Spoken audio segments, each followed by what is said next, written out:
Welcome back to The Deep Dive, the place where we take the most crucial intelligence from the world's leading experts and distill it into, well, actionable wisdom for your brilliantly curious mind. Hello. Today, we are embarking on a truly ambitious, I think it's fair to say, an expansive deep dive. Indeed. We're on a mission spanning the foundational pillars of modern health, moving from the microscopic world of cellular metabolism all the way up to global environmental threats. We have a profoundly fascinating stack of sources before us today. We're drawing on the critical insights of thought leaders such as Dr. Ben Bikman, who's illuminating the cellular powerhouses, Right. and Dr. Tyus Ali-Abadi, shedding much-needed light on long-ignored women's health issues, and of course, Dr. William Li, who is just brilliant at connecting the dots between our diet, our DNA, and the environment. And our goal is always a synthesis. We're not just reporting, we're extracting the vital nuggets, the things you need to, not just for general conversation, but for genuine, practical application in your own life. We're charting a course that begins deep inside the cell, where fuel meets function, specifically looking at the remarkable relationship between ketones and superior cardiac performance. And from there, we'll broaden our scope dramatically to tackle the systemic drivers of chronic diseases like high blood pressure. Then moving into the challenges of diagnosis, particularly the crucial diagnostic gaps in women's health. And finally, we will equip you with a powerful toolkit, foundational lifestyle pillars for optimizing your brain, supporting your gut microbiome, and ensuring really long-term longevity. Okay, let's unpack the science. Let's do it. We are starting with Dr. Ben Bikman, whose groundbreaking work, I think, completely reframes how most people understand ketone bodies. Absolutely. We tend to relegate them, don't we? We do. We see them as this alternative fuel, primarily for the brain during fasting or maybe a keto diet. But Dr. Bikman's research, as detailed in the sources, demonstrates that the primary ketone body, L-BHB, that's beta-hydroxybutyrate, possesses functions that absolutely transcend mere caloric value. It has a remarkable role in supporting the heart. That's absolutely right. When we think of the body's engines, the heart is perhaps the most demanding. It's the ultimate metabolic monster. It never stops. Never. It has exceptionally high, nonstop energy demands. And the core finding highlighted by the team around Dr. Ben Bikman is, well, it's nothing short of revolutionary in cardiovascular health. And what is that finding? They found that providing LBHB increased cardiac output by a significant 2.7 liters per minute. 2.7 liters. I mean, that is a massive operational boost. It begs the question, though, how does the heart achieve that without simply burning itself out? Because usually, increased output means increased mechanical stress. And that precisely is the critical insight, and the mechanism is truly elegant. This significant functional improvement was achieved primarily through a reduced afterload. A reduced afterload. Okay, for those of us unfamiliar, what exactly is that? Afterload is simply the pressure or resistance that the heart must pump against to eject blood into the circulation.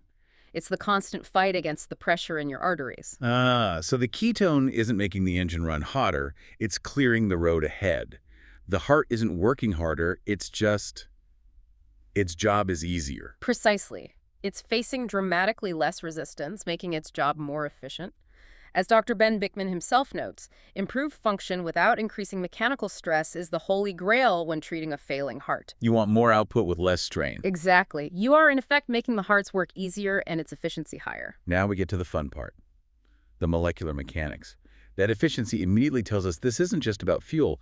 There must be a specific signaling function happening, right? Acting directly on the blood vessels themselves. Yes, and this is where we shift our perception of BHB from being a mere fuel substrate to being a true, powerful signaling molecule.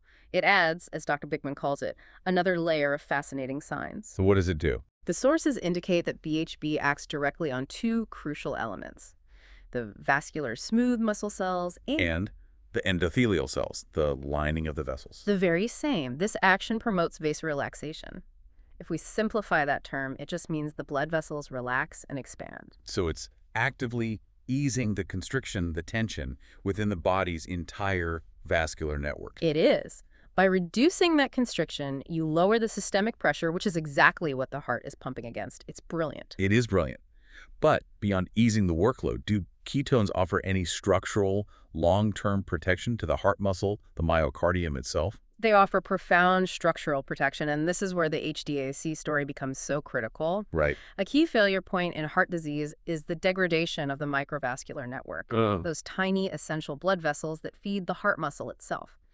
The myocardium is incredibly busy and hungry. It requires a constant, robust supply of blood. So heart failure isn't just a pump problem. It's a supply chain issue at the deepest level. Exactly. But Dr. Bickman's research shows that ketone oxidation in endothelial cells appears to enhance cell proliferation. This actively prevents that devastating blood vessel loss. So it keeps the supply chain intact. It does. By maintaining that essential microvascular network, the ketones allow the heart muscle to keep receiving the oxygen and nutrients it needs to survive. It's maintenance and protection in one. And let's return to that highly technical point you mentioned, the signaling role of BHB as an endogenous histone deacylase inhibitor. Specifically, it targets class 1 HDACs. We need to unpack that. Why is inhibiting those so crucial for the heart? Right, that is the structural story. So histones are the spools that our DNA wraps around. And histone deacylases, HDACs, are enzymes that act as molecular switches, determining which genes are expressed and which are silenced. Okay. In models of heart failure, specific HDACs, like class 1, are dramatically overexpressed. And what are those overexpressed genes telling the heart to do? They are sending instructions that lead to pathological growth. They tell the heart muscle cells to thicken abnormally. This is called cardiac hypertrophy, and it ultimately restricts the chamber size and function. Meaning less blood can be effectively pumped out.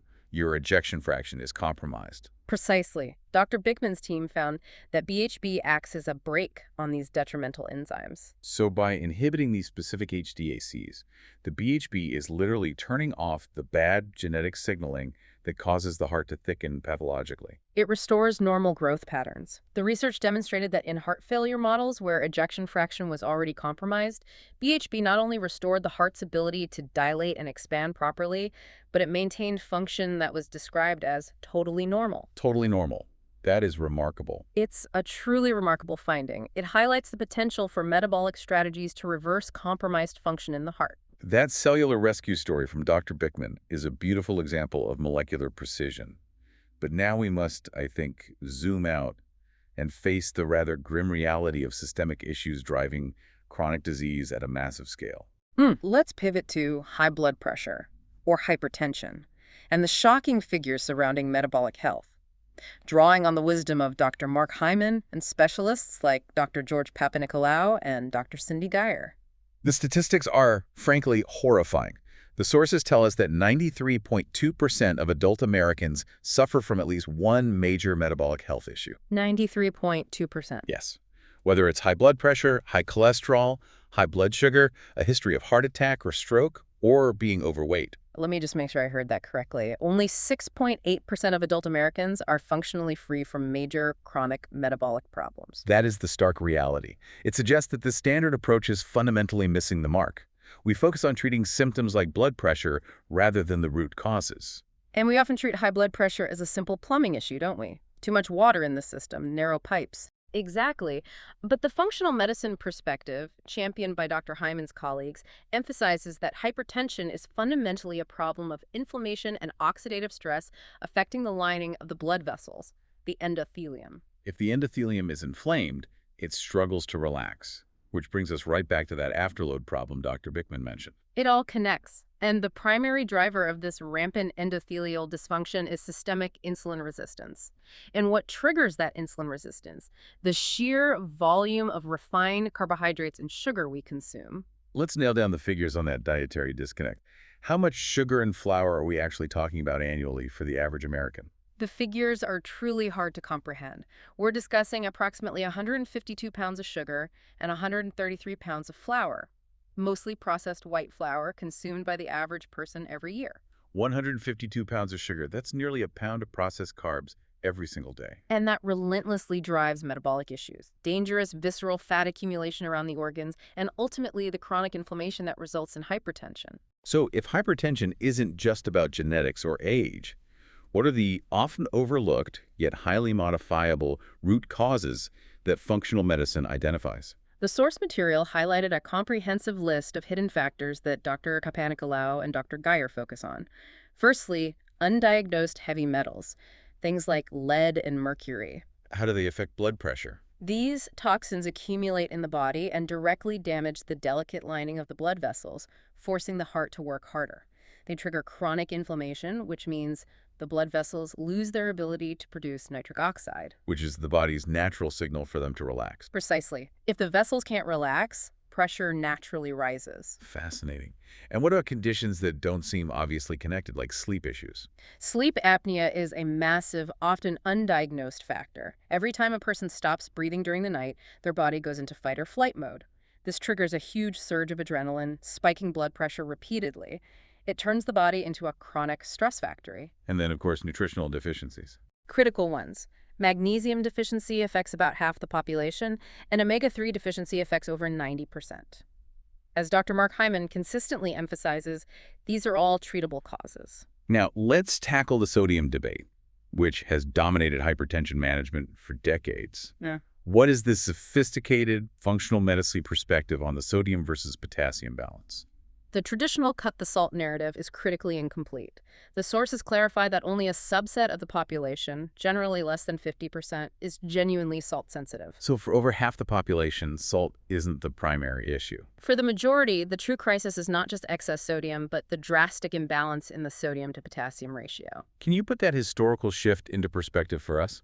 Historically, before processed foods, the human diet contained approximately 10 times more potassium than sodium. Potassium is abundant in vegetables, fruits, beans. And today? Today, due to the collapse in vegetable consumption and our reliance on salty processed foods, we consume the exact opposite, roughly 10 times more sodium than potassium. And potassium is vital because it helps flush excess sodium and encourages vasorelaxation. That's it.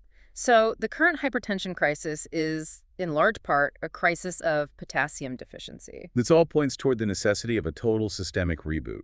Dr. Hyman, Dr. Papanicolaou, and Dr. Geyer propose a practical path forward, the 10-day reset. Yes, designed to eliminate what Dr. Hyman calls FLC syndrome, that feeling of just being chronically low-grade unwell. So how is it structured for someone listening? The reboot focuses on two interconnected pillars. Pillar 1 is food, aiming for a dramatic reduction in inflammation. The core strategy is the total elimination of sugar and starch for those 10 days. Especially in the morning. Especially in the morning. This is replaced by a focus on whole, nutrient-dense, anti-inflammatory foods. The long-term goal is transitioning to a sustainable vegan diet. And Pillar 2 addresses habits, restoring the body's natural rhythm. Absolutely. The foundational habit is implementing time-restricted eating or intermittent fasting. You aim for a consistent 12 to 14-hour overnight fast. That gives the digestive system a break. It does. But the crucial, often missed detail emphasized in the sources is avoiding eating and snacking for at least 3 hours before bedtime. Why is that 3-hour buffer so non-negotiable? If you consume calories right before sleep, your body is forced to focus on digestion, storing fat, processing food. Which means it can't shift into repair mode. It fundamentally compromises the quality of sleep, as the body cannot shift fully into deep repair, restoration, and detoxification. That 3-hour window leverages the night for true repair, which Dr. Hyman notes is critical for everything. It's about changing the body's operating instructions. Moving now from systemic metabolic failure to a different kind of systemic challenge. Yeah. The frustrating and often damaging diagnostic gaps within the medical system. Many people, and the data suggests this disproportionately affects women, encounter deep frustration when their genuine symptoms are dismissed. This is an area Dr. Erin Nance has highlighted extensively. It's a profound issue rooted in research history. As Dr. Nance explains, for decades, symptoms were taught based overwhelmingly on the male presentation. Women were systematically excluded from medical research until as late as 1993. 1993. That's incredibly recent. It means that classic female presentations of disease are still often and inaccurately labeled as atypical. Precisely. Dr. Nance often cites the well-known example of heart attacks. The classic textbook description, the crushing chest pain, the elephant on the chest, that's typically the male presentation. Whereas women often experience subtler symptoms like jaw pain, nausea, or profound fatigue. And for too long, these symptoms were discounted. The same pattern applies to neurology.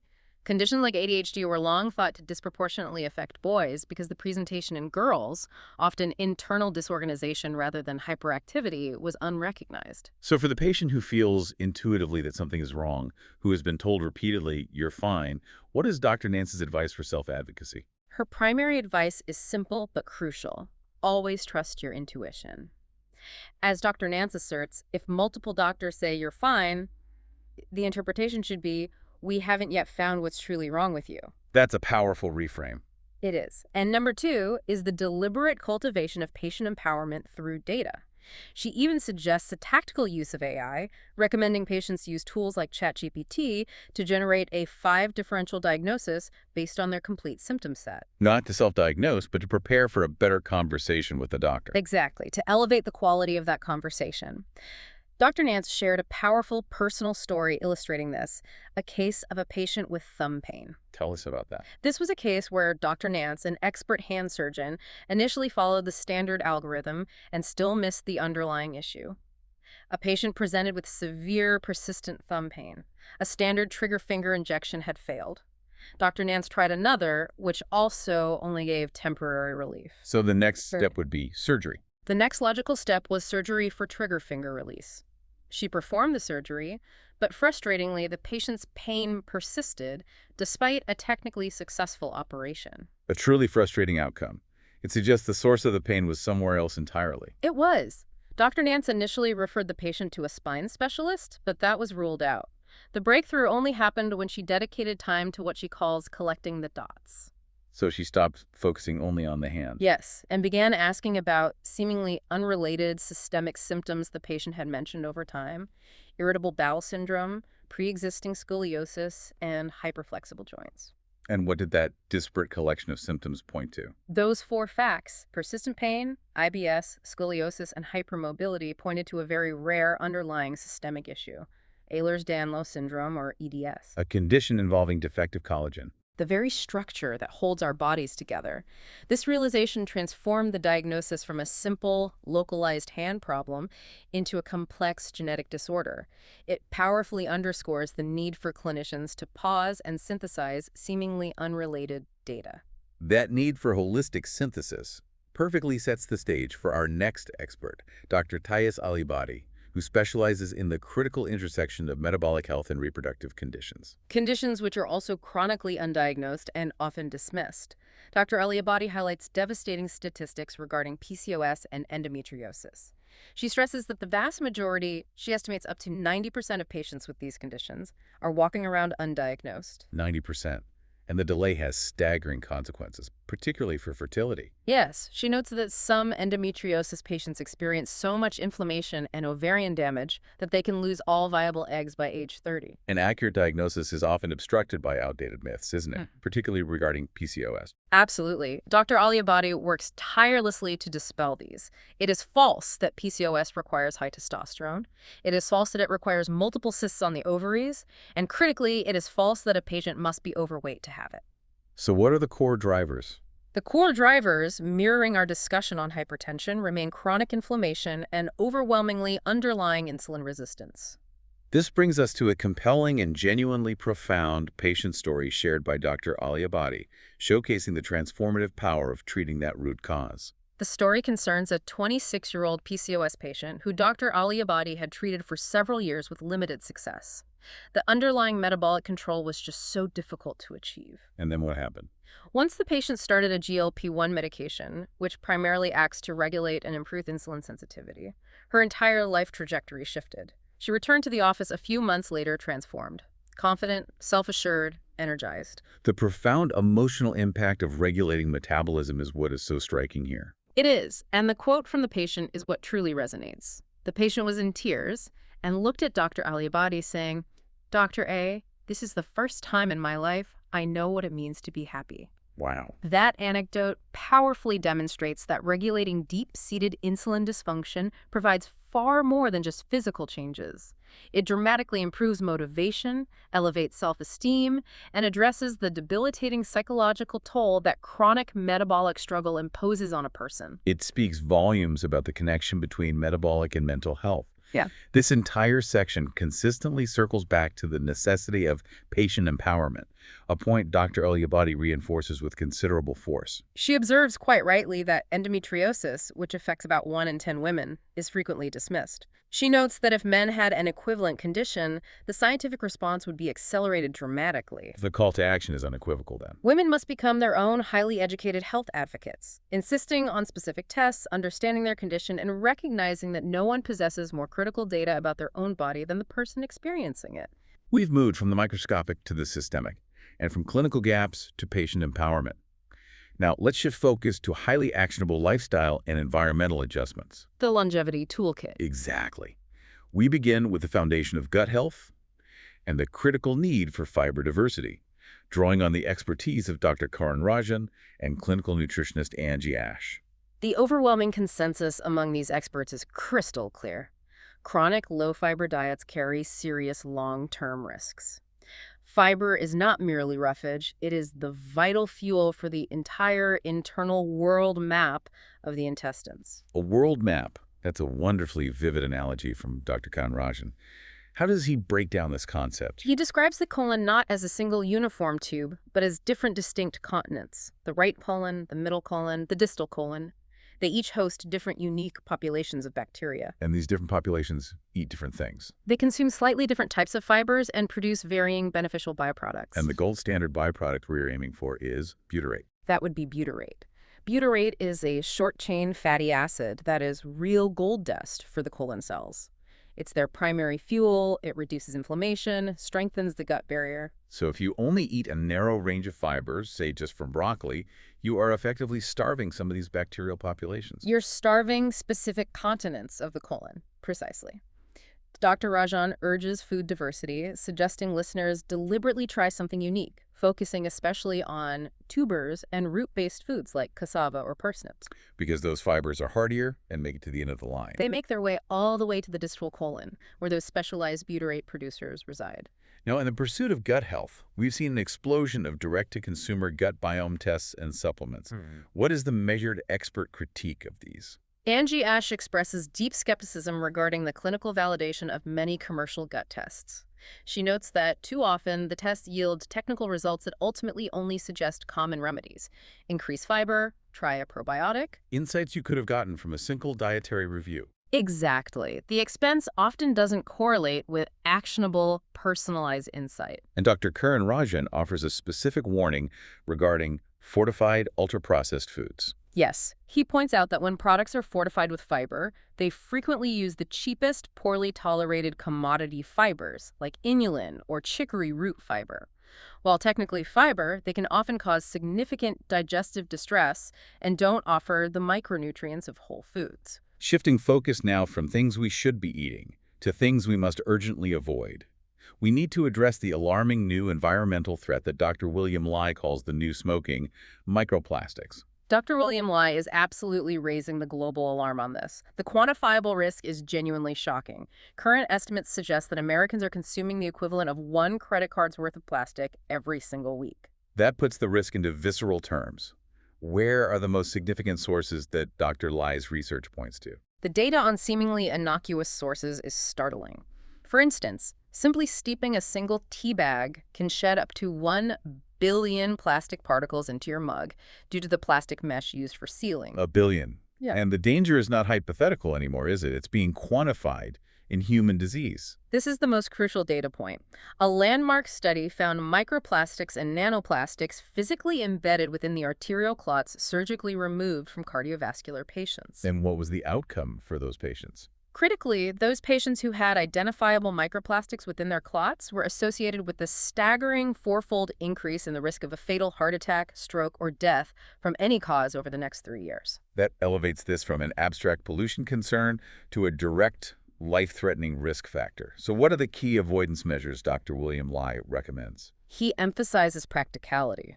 First, replace all plastic food storage containers and cutting boards with glass or ceramic.